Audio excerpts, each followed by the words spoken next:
So, if there's anything that I've learned these past few months in my game dev journey so far, is that game development can feel quite lonely. And it's because of that reason that I reached out to Kevin Haelterman. Kevin is the founder and CEO of LuGus Studios. They're most well known for their drone racing game Liftoff. But more importantly for this interview, he also is very active in the Belgian game dev community. He used to be a board member of FLEGA, which is the Flemish Games Association. And right now he is also one of the founding members of the Limburg Game Guild, which is a collective of game developers here in the Limburg region, which actually also is a region where I live here in Belgium. And more recently, he also opened a co-working space for game developers. So it's safe to say that Kevin is quite active when it comes to creating communities for game developers, places where you can hang your hat as a game developer and just show your stuff or discuss some of the issues you're walking into, share some inspiration, share some ideas. This was a very fun interview to do. So Kevin invited me over at their studio here in Hasselt. And he showed me around. He also showed me the co-working space that is above the actual game studio of LuGus itself. And we talked about Kevin's journey in game development. We shared some nostalgia about how it was to purchase games when we were younger, and how the digital age doesn't feel quite the same somehow. We also talked about the importance of game dev communities and how you might go about finding that community for yourself. I want to thank Kevin for inviting me over to their beautiful studio in Hasselt, and also, of course, for the amazing talk that we had. Thank you so much. I hope you enjoyed this interview as much as I enjoyed recording it. Enjoy. Kevin, thank you so much for sitting down with me. I'm excited to have this conversation. Welcome in Hasselt. Thank you. And welcome in LuGus Studios. Yeah, thanks a lot. Before we dive into the topics that I contacted you about, let's talk first about your background as well. Maybe this is kind of a loaded one or a big one, but when did you realize you wanted to do something with game development? I think I have a cliche answer to that. As a kid, I was a gamer, and I was always interested in not just playing the games, but also like how was this made? And as a kid, I was an avid reader of a game magazine called PC Gameplay. Mm-hmm. And I remember a few articles about game development. They talked about how the Quake 3 engine worked, and that intrigued me. And it looked easy on paper, but I remember that was a trigger. That was for me the realization that it's not just I can do more than just play games. Maybe I can also create them. Mm-hmm. And then a few years later, I was a huge fan of Morrowind, and it came with an editor. And I made my first mods, and I think that was really the trigger for me. That's when I got interested in it and got started in doing creative things. Yeah. So, because that's also one of the questions I wrote down is, what game would you consider to be formative for your own game development background? Well, of course Morrowind, but then I think maybe even bigger would be Half-Life 2. Right. And I have to say I've never been a programmer. I've always been more into level creation and art related stuff. Mm-hmm. And so with Morrowind, the tool set was basic enough for me to start building stuff. With Half-Life 2 modding, then I needed a team, and I quickly found a few people who had the same interest, and we started developing our first mod. It never released, but it did get published in PC Gameplay. So that was for me from first reading about game developers and then being published in my favorite magazine. That was a big one for me. Yeah. And I still have the magazine. It's like I've done many things and I've been in a few game magazines in the past few years, but that one is very special. So I would say Half-Life the Half-Life series was the biggest impact for me. Yeah. It's actually funny that you say that, because for me, my own history also starts with like reading game magazines and wanting to do something like that. And I remember making my own video game magazines at home and then drawing the screenshots and stuff like that. Yeah. So they have a big impact. It's kind of a pity that they're pretty much gone. Yeah, except for PC Gameplay. Now it's been renamed a few years ago. Mm-hmm. It's called Gameplay Magazine. It still exists, but indeed it's a shame. And one of my bucket list items is probably one we will never manage to achieve. And as a kid, I always dreamed of making my own games, and then at some point having a game that appears on the front page. That will become difficult if print is disappearing. Mm-hmm. There's still a few around, and I noticed there's also been there's been a few new magazines who tried different concepts, more artsy magazines. Yeah. So I don't think it will ever completely disappear, luckily. Mm-hmm. But it's quite different than it used to be. And do you feel like it also hurts the industry a bit that we don't communicate about games in that similar way anymore? Maybe, but I'd say it's not just in the game industry, it's just in general how we perceive media and news is different. Not just the game news, but general news. And nowadays we find our information on social media or on YouTube or whatever. And back in the day, it was not just game magazines, but people still read the newspapers, and so I think everything has changed on that front. And it's a bit of a shame. Mm-hmm. But it's not just print that is disappearing, but also like physical copies of games is also disappearing. So everything becomes digital, and in some ways that makes it possible for companies like us to exist, because print and production is expensive. But at the same time, as a gamer and as a consumer, I like holding stuff. I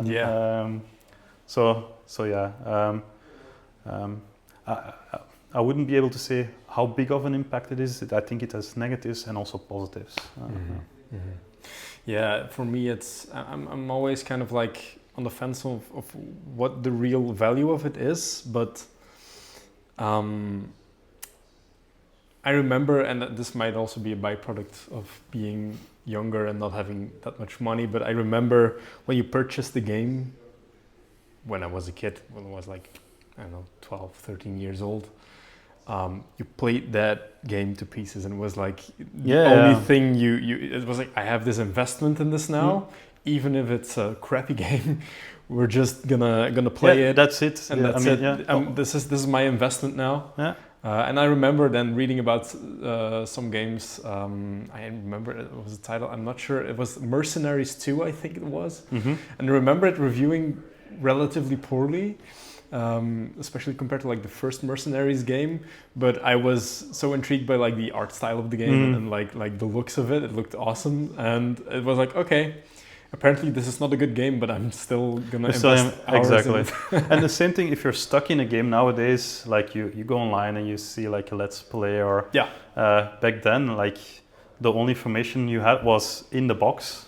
It still had like a small booklet, or you could buy a magazine that had walkthroughs, which I also did, but that was another step, another investment. So it felt more like you earned the solution of the game. I remember it especially with one of the first games that I really played, and together with my dad, in fact, like in more of a hardcore manner, were the Tomb Raider games, especially the third one, and that was especially those games. There were games where you could get stuck for weeks or months. And then the magazines came to the rescue. I didn't have internet back then. We were late to the internet party. And then I also remember like holding my first Pokemon Blue. I had the original Pokemon Blue, and I remember it's still in my mind vivid, like going to the game shop, having the box, and then being in the car, being like looking at every pixel on the box, looking through the booklet. That was special, and I think there's many people who have that exact same memory of the Pokemon games. I mean, I'm guilty of that. Not only the Pokemon games, like every time when I went to buy a game, just the drive home where my mom was driving and I was like next to her and just reading the booklet and just imagining what will be possible. And it's it was never exactly what you imagine, but still it's spectacular. Yeah. And also I had a similar thing with and I mentioned it earlier, Morrowind. Mhm. It came with like this big map, and many games used to come with big maps. I don't think that happens anymore, but A few, just, like Elden Ring did a big, exactly. bit expensive. Yeah, but then back in the day, it was part of the standard box, Yeah. a paper map, and even if I wasn't able to play because we had one computer for the whole family, I was still just having adventures by just looking at the map and figuring out where am I going next. Yeah. And so I miss that in games. Also, as a kid, being limited in the time that you were allowed to play, it was like I'm still living in this world through this map. Exactly, Yeah. exactly. Yeah. And maybe not having that enjoyment anymore is maybe less about having the physical stuff, and also more about being older, having less time to game maybe, and the type of fantasy changes. Although I still enjoy a session of Dungeons and Dragons, which is basically reliving those memories, having a map, and then just imagining the adventure. So in some ways, it's still possible. A bit back to basics. Yeah. Right. So we talked about your first steps into game development with your modding background. Mm-hmm. You managed to turn that into your profession as well. So how did you go from that to Kevin, the owner of a game studio? Well, first of all, those mod projects, they failed. They failed miserably, but they did get me hooked into okay, I can do creative stuff. And I kept doing that, not just Half-Life and a Morrowind modding, but I was also involved with a few indie games. One was called Infinity: The Quest for Earth, which was this amazing techie guy who made his own game engine, was able to render full-scale planets, and you could land on them from space to surface, which is now common in games, but you have to imagine 20 years ago that was pure innovation. Even before the promise of No Man's Sky. Way before. Yeah. And that has been a long-term project. In fact, he's still working on it, and there's a version of it available on Steam. It's called Infinity Battlescape. And I was one of the first texture artists for that project, and that was for me the first time it's moving from modding to actually being involved with the game production, and doing that as a hobbyist. That led me into, okay, maybe I can turn this into a profession. And then at school I studied multimedia, which was mostly focused on web development and graphics design, not so much about game development. But then at some point during my studies, I just got tired of studying.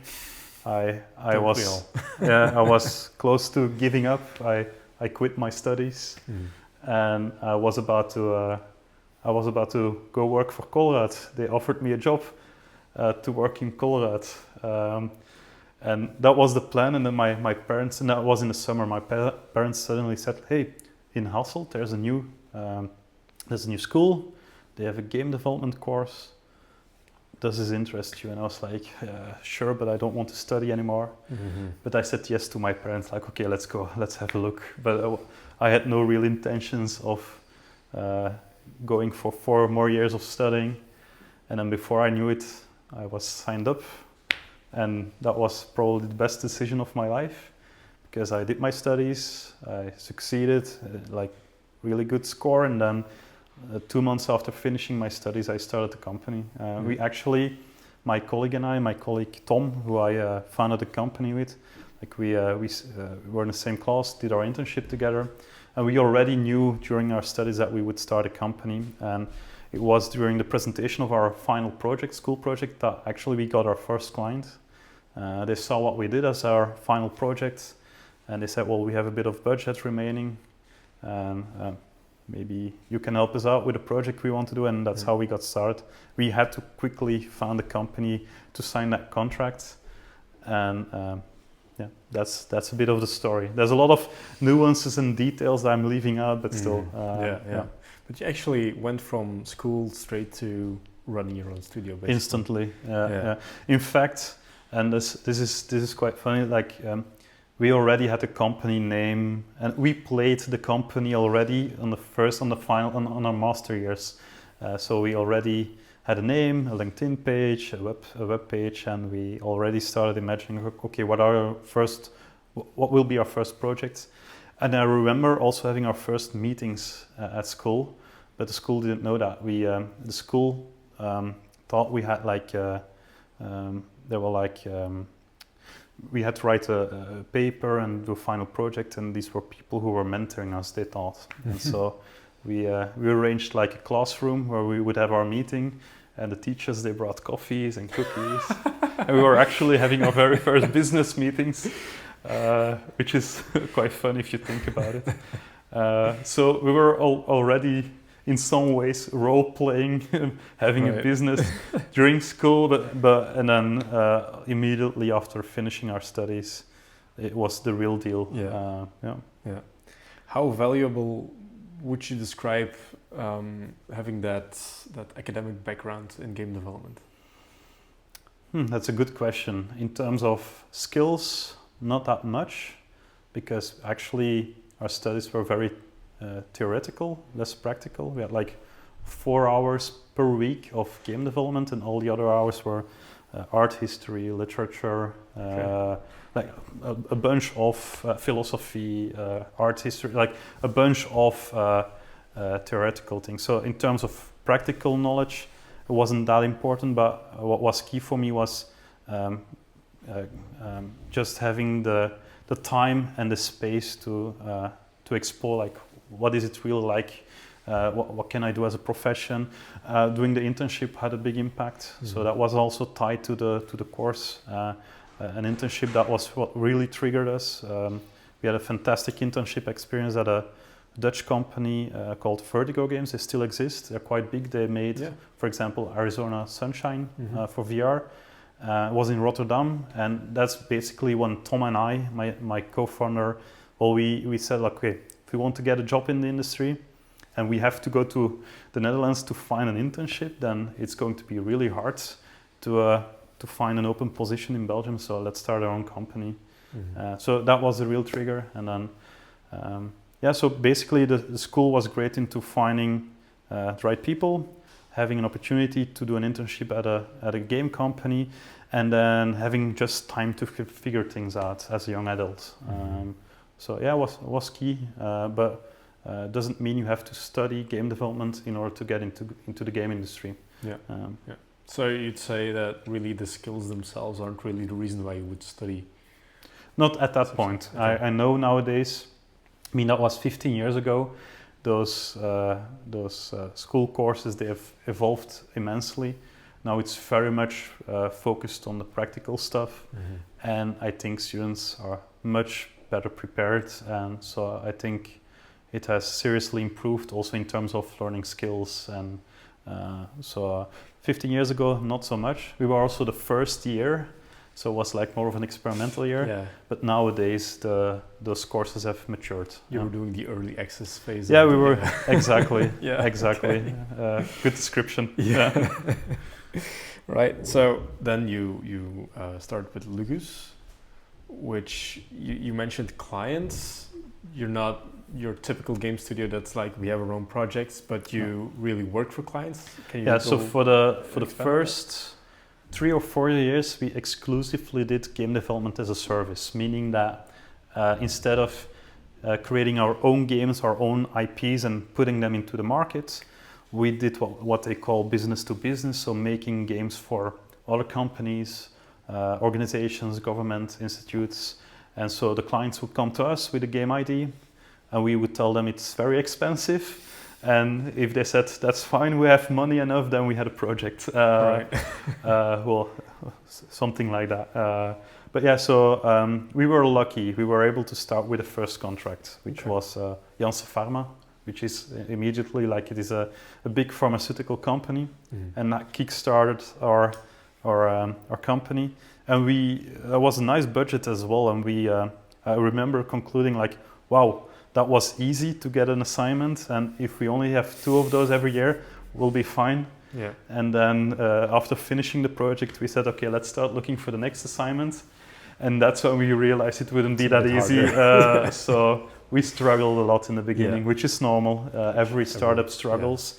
What we lacked was not so much skill or professionalism, but just being having a portfolio, and we weren't known yet within the industry.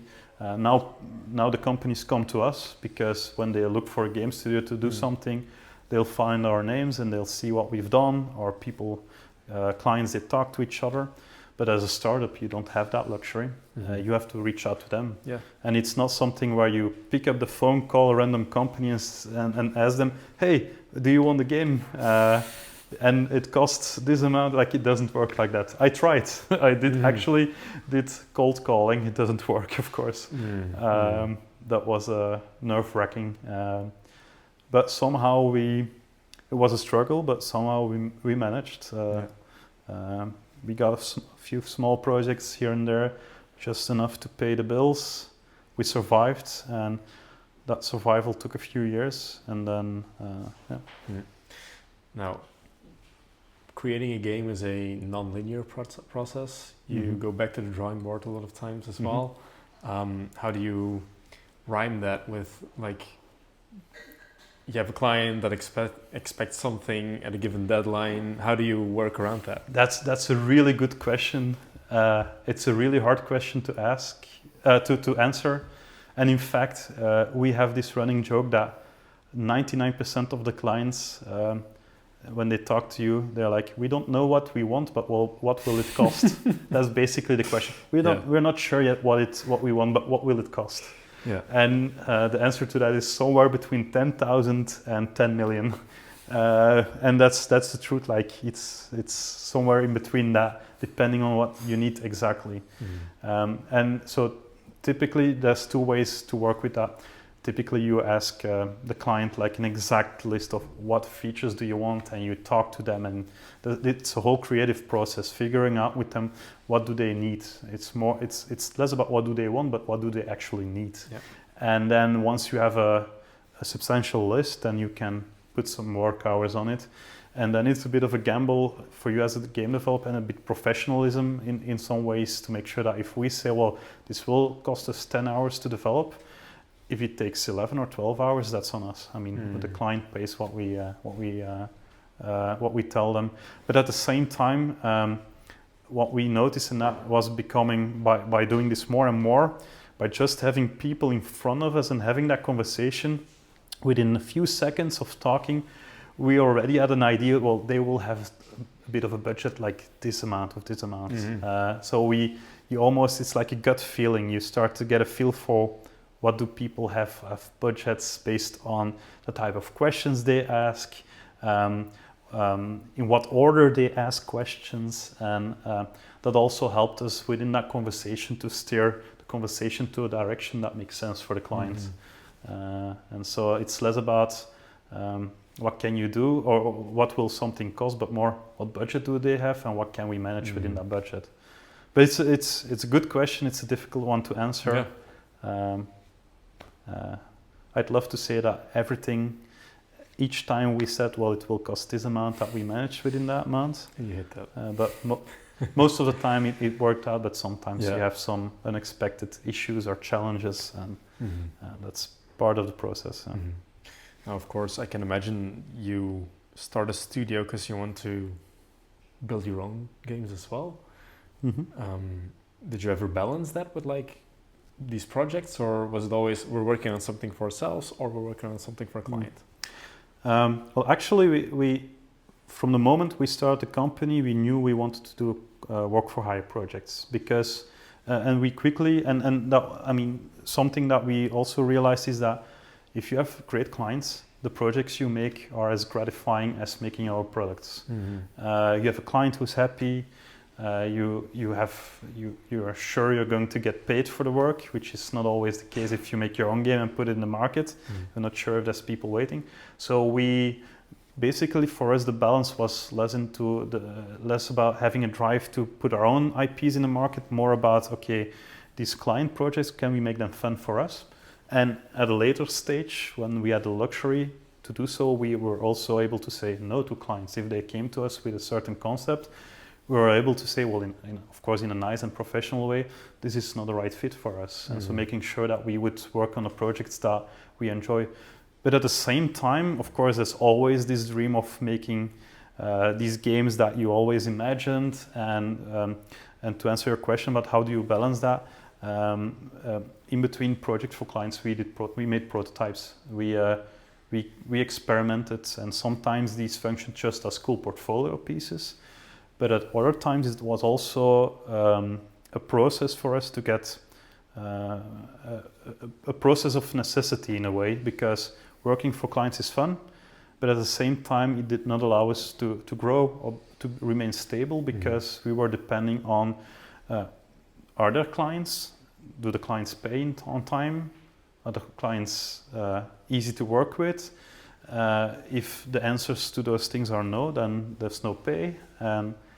And so moving away from purely doing game development as a service to making our own games and putting them in the market almost felt like a business necessity. And of course, it's easy to say, well, we'll make our own games and put them on the market.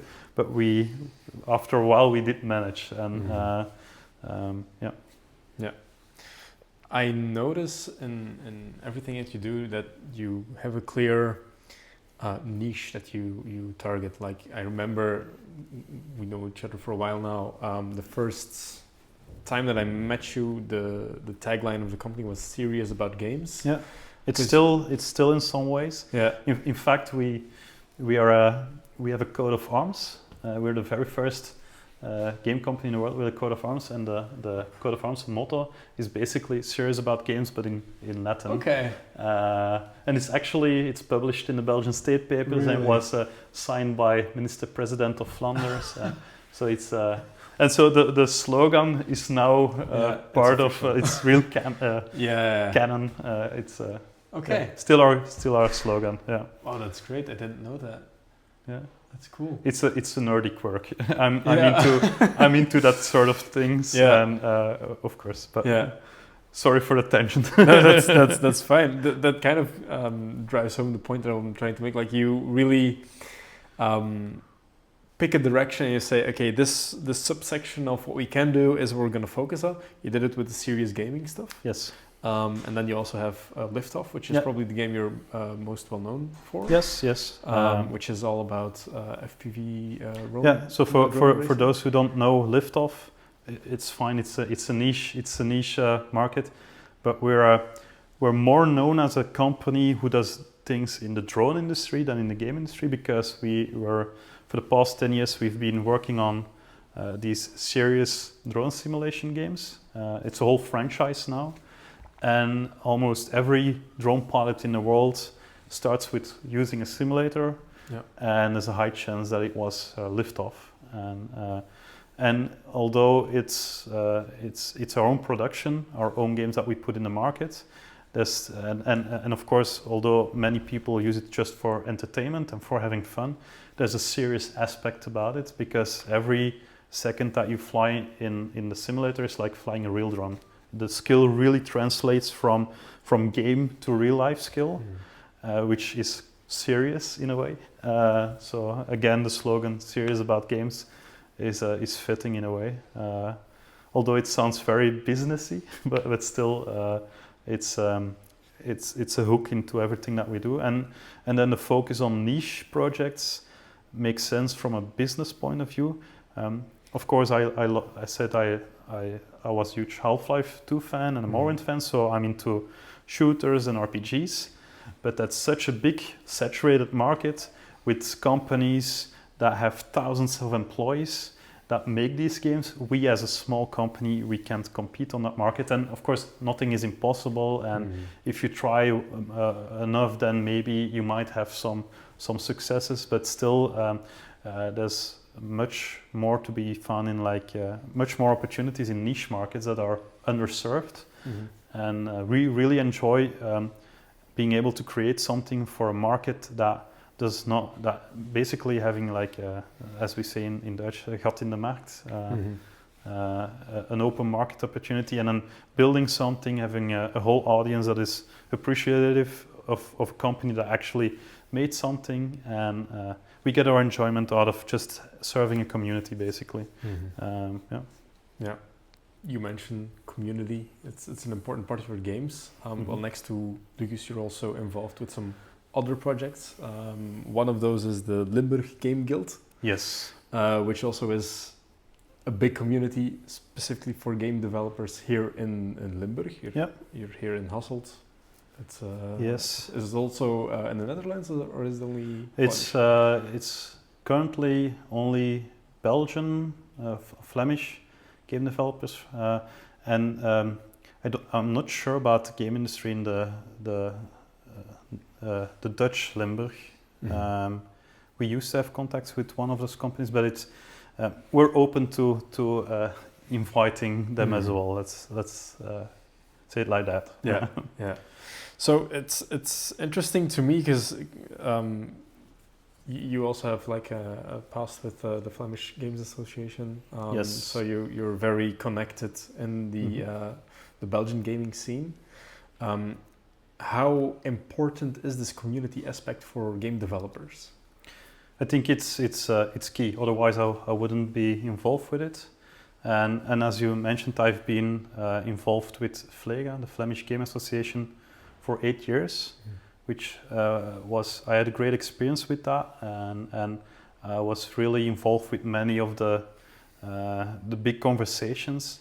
But after a while, and it's not just FLEGA, I was also involved with other industry organizations, and a lot of good work is being done in those organizations. But I after a few years, I got the feeling that it was more about like the industry politics and about the relationships between these organizations, and I was missing some of the connection with the starters, the small companies, and that's why I decided, okay, I want to put energy into building community and helping starters. And I think I felt it was more productive for me to focus on, okay, what can we do locally? So going back to a smaller scale and looking at what do the local developers need here. And something that we noticed that there's a lot of industry events, and just last week there was Gamescom in Cologne.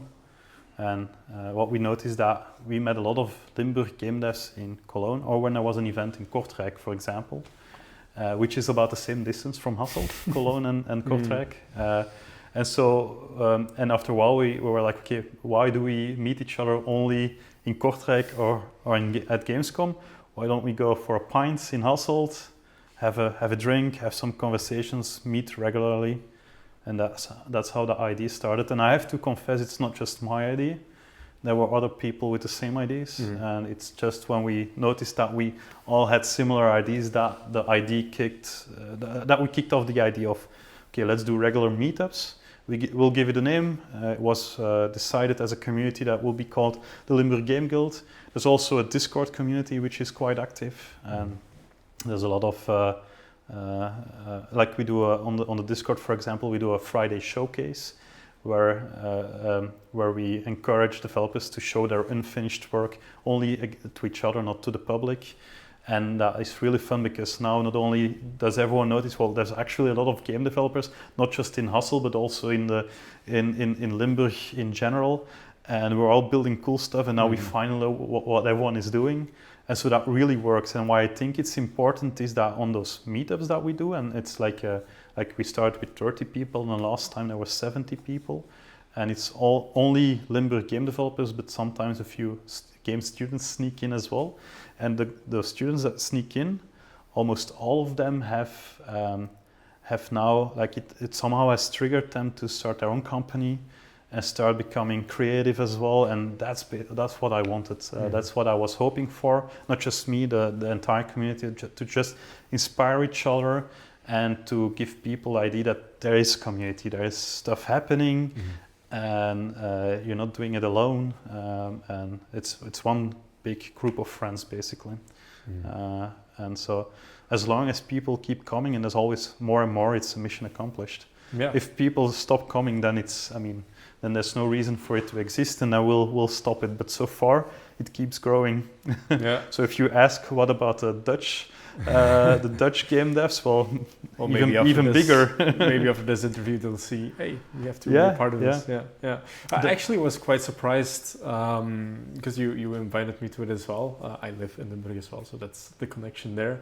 But I was quite surprised indeed at how many people and companies are actually here in Limburg doing game development. Yeah. It's a lot of companies, but all very small, all like 2 or 3 people. But that's quite fun. And then at those meetups that we do, and we only do 1 or 2 every year, so it's not too much. It's not like a busy schedule. In fact, the less you do, the more special it feels, and the more people are engaged and encouraged to come. And we do it very casually. So we of course we make an arrangement with a location. There's always a sponsor. LuGus has been often the sponsor, but there's also been the Artistocrats, for example, another Hasselt game development studio. They sponsored an edition, and basically what does sponsoring mean? We pay the bill, so people drink for free, and so there's everyone that comes, they don't have to worry about, okay, how big is my bill going to be, or can I get a drink? No, just casual, they pick a drink, and there's no schedule, there's no talks, there's no agenda. It's just come and have fun, have talks, and organically people started doing things like bringing their prototypes with them. But it doesn't have to be. Some people don't care about that, just won't have talks, and it's a lot of fun. That's how events should be. Often going to an event, and even a game event, it always feels very strict and planned and non-casual, and you almost get nervous going to an event not knowing what to expect. Yeah. And so we wanted to do something different. Like everything is possible, but nothing has to. Like just go have talks. Don't have a talk. Just look around. That's also fine. That's the type of stuff that I missed, and that I think seeing how many people come back each time, that I think people enjoy. Yeah. How important is it for the game dev itself? Like, as a game developer, what do you get out of it from the community itself? Is that a business question or personal? Like, from a business point of view, I mean, I've always, for me, it's like if you're part of a healthy industry and a healthy sector, then you benefit from it in one way or another. Being stronger as an industry as well, that gives you leverage with government, for example, to get certain things such as subsidies or a tax shelter, and showing the world, like, look, this is game development, these are games, these are Belgian games, that and doing positive things with that will benefit you. Like, we are also an industry that deals with a lot of negative connotation. So games used to be more now than luckily it's evolving in a positive way, but it used to be associated with addiction, with violence, with antisocial behavior, and so a lot of negative connotation. So to some people, if you say we work at a game development company, there's like, oh, games are, so they have it doesn't excite them or doesn't give them a positive image. And so it's our job as an industry to show people that that's not correct, that games do cool things, are positive, that it's part of culture, of art, of creativity. With serious games, you can do positive things with game technology. And so it's our job as an industry to do that. And so you don't always get an instant benefit from it, but just building on that community and that image of what we do as an industry is important in general. And then plus, as a startup, we had some struggles in the beginning, and I feel that the companies who have been a bit more established, they have a bit of they can have a bit of a mentor role for the starters and help them get started. I feel that's important to give back to the industry. Yeah. So who would you say this community is for? Is it for people who are already professionally involved? Is it for people who are interested in getting professionally involved? You mentioned students. Like, who is your ideal customer? Officially, the rules is if you're active in Limburg or live and work in Limburg, and you're professional, meaning you are part of a company or are about to start, and so there's a few creative people who say, well, we're in the process of starting, then you get invited to both the Discord community and these meetups. But every now and then we don't have like these strict lists that we check. So every now and then someone sneaks in, and if that helps them to get inspired, that's fine. Mm-hmm. But officially, it's professionals in Limburg. Yeah. Are there already some accomplishments or like things that you see that have grown out of this community? Well, yeah, the fact that this local industry is growing, I wouldn't say it's just, it is thanks to the Limburg Game Guild, but I think it certainly has helped. Mm-hmm. Just people realizing there is a local industry and people getting inspired. And many of the people that I met on the first meetups who were like, okay, I'm thinking of starting a company, have now started and are doing great. And so I consider that just the growth of this community as an accomplishment on its own, and just having fun with people. It doesn't always have to reach certain goals. If it's fun, people are happy, people come, then that's a success. Yeah. Well, I'm speaking now from my point of view, but like I'm only just starting, only just learning, and it can be a bit daunting being surrounded by people who are already more advanced, who are professionally working in the games industry. At what point would you say it's relevant for someone who is interested in game development to actually join a community like this? I think you have your image of who those people are is maybe different than what it really is, because even those who have worked in the industry for 10 years are still constantly learning, are still also doing good things, but also making mistakes. And it's at least I get that impression that with this community that we have here, there's no egos. Mm-hmm. So and there's a lot of, everyone feels like they're starters. So I think even no one will look at you like, are you professional enough, or are your skills good enough?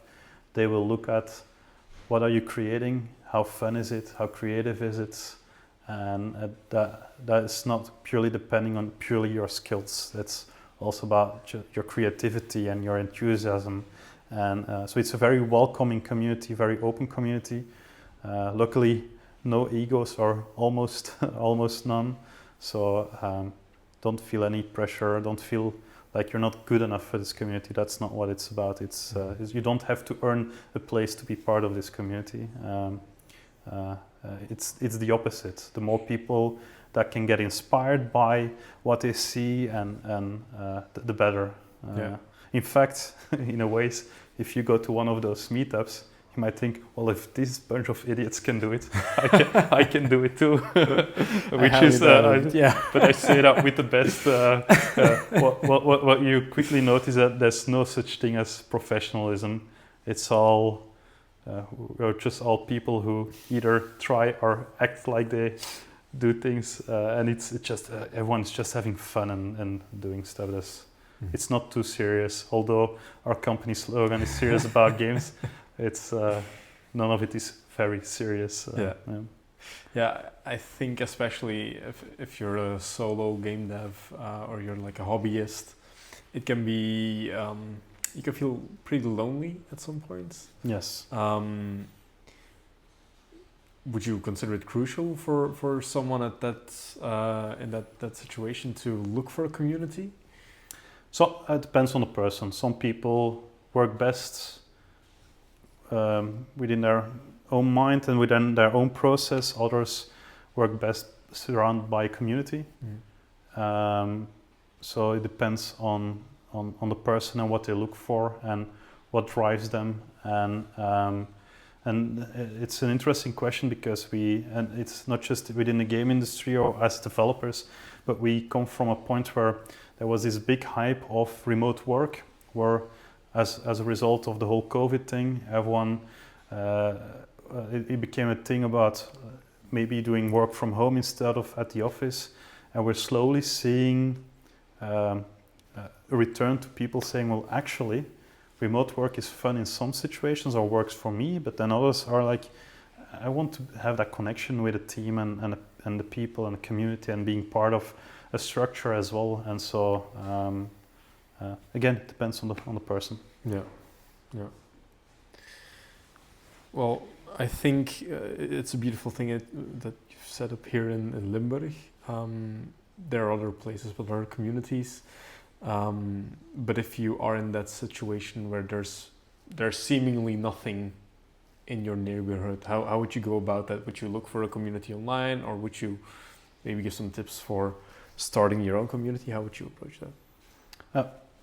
All of those things. Like, of course, connecting online. There's so many cool online communities that you can join that can inspire you. At the same time, just find a bunch of friends who have the same interests and inspire you, start your own community, whatever. I mean, if you feel the need for that social connection and get inspired by being surrounded by other creative people, then connect, either online or physical or whatever works out. Mm-hmm. Yeah. Mm-hmm. What would you say was your personal learning from starting this community? Is there something that you really took away from this process? I was hopeful that people would be interested, but I didn't expect such a warm response. Like within 24 hours of starting our Discord channel, almost every developer that I knew about here in Limburg had already joined. Mm-hmm. So that was for us a realization that, okay, cool, people actually want this and need this, and then seeing the same result with the meetups, just more and more people joining and returning each time. That was somehow a bit of a realization, because each time you start an initiative like this, you never know if it's just you that wants this or if it really serves a purpose. And that was key for us, not just me, because as other people are also involved with the organization, we all concluded that it needs to have a purpose, otherwise we're not going to waste our time on this. But it's clearly, the realization was a positive one, like, okay, yes, this is what people needed, so happy. Mm-hmm. Mm-hmm. Yeah. Talking about time, you have your studio here, then you also have the guild. Yes. How do you balance all of these things? I don't know, because there's also the private life, and then we also founded, we just started a co-working space, and I have another company. I don't know how I do it. It often involves doing more than just 9 to 5 hours, but also like, how do I manage it? Making sure it remains fun. If I'm not having fun, then I won't be motivated to get involved with stuff. So, but yeah, and then the other real answer is sometimes I don't manage. Sometimes mails take a bit longer to get answered, or so how do I balance it?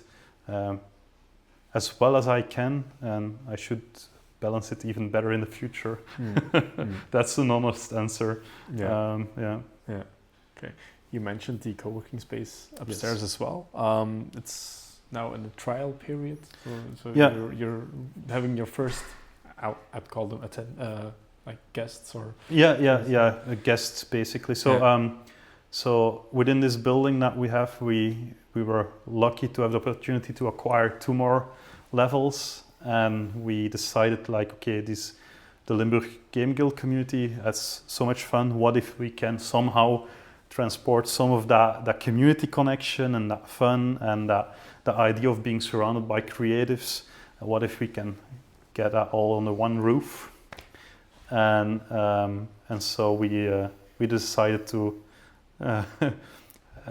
do even more than we already did, and that's by starting this co-working space. It's a very small space. It used to be an apartment, and then we managed to get an agreement with the city that we can turn it into an office, and now there's room for 12 people, but we're doing a trial with six developers, and it's a lot of fun. It really is that same community feeling that we have during those meetings, but then in a small scale here in our building.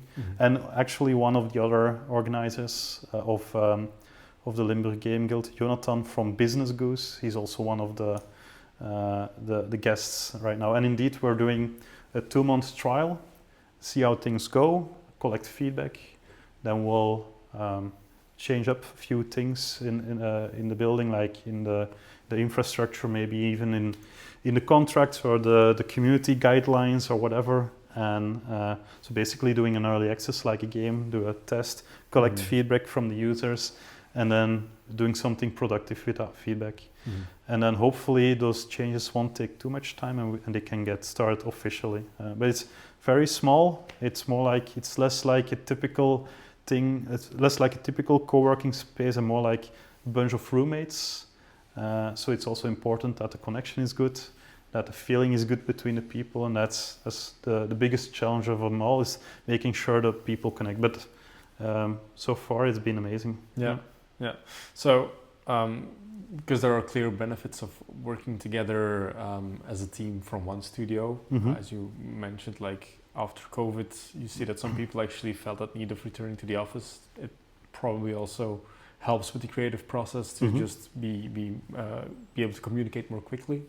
What are the advantages of putting together different teams in one room? Are there other specific advantages to that? Well, all of the people who are now doing the tryout are people who, for now, have always worked remotely and felt the urge to have a place to work. And Hasselt is a cool city. It has a lot of, everything is you can find everything in the neighborhood. There's a good connection with the train station, etc. But it's also expensive for starters. So the benefit of doing co-working space is that the cost is lower, for example. But at the same time, if you have questions or need help with something, you can talk to each other, you can inspire each other. And then for others, and depending on who you ask, you will get other answers. But one thing that I also learned is that for some people, it gives them structure to go to a co-working space. It becomes more of a 9-to-5 thing. Whereas remotely, it's like you get distracted, there's like the whole thing about work time and private time becomes more vague, and that also helps. Although there's a lot of talking in the co-working space and a lot of people in a way interrupting each other, all of them have concluded after 1 month that they've never been more productive, which is cool. And that's even like you could even put numbers on that, like they've been more productive being here and have better results, and many benefits, I think. Of course, and this is the benefits for the people who are there. There might be other people who have who might not be into something like a co-working space, and that's fine as well. It depends on what you look for as a person. Okay, you mentioned the importance of like having a good relationship between the different guests. Like, is there a screening process? Can anyone be a part of it? How do you go about that? We don't know yet. Right now, the people who are there are people that I knew in the past. So I've been a mentor of some of the startups that are here. It's also word of mouth, basically. It's a few guys who are interested, and then they brought some friends, and they brought a friend, and that's ideally how we'd like to do things. Like, in a way, it's the FOMO principle, fear of missing out. Like, if you have a group of friends who are having fun, and then there's other friends who are also into game development, maybe they might feel they want to be part of that and actually benefit from that as well. So that would be the ideal scenario, but at the same time, if there's spaces free, then indeed we'll look around. But that being said, thanks to the Limburg Game Guild, we already have very strong connections with many of the local devs, and we all know each other, appreciate each other, and I don't think I think there's mostly good matches to be made. Yeah, so I'm not too worried about the whole process. Okay. It's also about like the culture of the office is partly created not by us but by the people in there. They're all adults, they're all creatives, and somehow I think they will figure it out as well. Yeah. Right. Cool. I'm going to conclude with some quick questions that I try to ask every guest. So the first one is probably the biggest one. What advice would you give starting game developers right now? Oh, there's so many things I could say. First of all, just do it. Don't think about it too much. Just start creating, and also give yourself small goals to reach. Many starters they have these huge visions, big game projects, and it gets discouraging quite fast. So start with something small and grow as you get more comfortable. So that would be a big tip. And then also make sure that you keep having fun in doing this.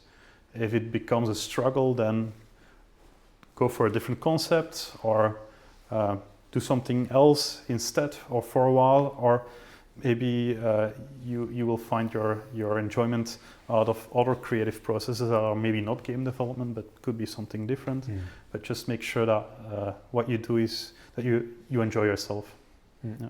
All right, cool, thanks. Again, it's a bit of a cliche answer, but it's the No, truth. It's something. It's a cliche answer for a reason. Yeah. So I already knew you. You actually were one of the first people I reached out to for doing this. Who do you think I should be talking to about game development? Oh, actually, the people in the co-working space. Well, or every game developer has a really cool story to tell, and I have my story and my 15-year game development adventure, but every story is interesting and fascinating. But yeah, the first people I think about are like, go and talk to the people who are in the co-working space, who are at different stages of not just developing their game, but also developing their companies and their businesses. And so it might be cool to talk to something like LuGus. We have been around for 15 years, and then you have Business Goose who are now active for 4 or 5 years, but then you have also someone who just started, and just getting different perspectives might be really cool. Yeah. All right. Final question. Say someone's interested in joining the guild or joining here in the co-working space. How can people find you? Where can they reach out to you? Social media, Discord, Facebook, LinkedIn, or just by email. Unfortunately for the Limburg Game Guild, we don't have a web page, so it's again word of mouth. But if you want to join the community, just reach out to someone in the community, and we'll make sure you get an invitation. And if you want to contact me directly, you can reach out to Kevin at LuGus-Studios.be, and then I'll answer as quickly as possible. Awesome, great. Kevin, thank you so much for your time. Thank you for the awesome questions. I appreciate it.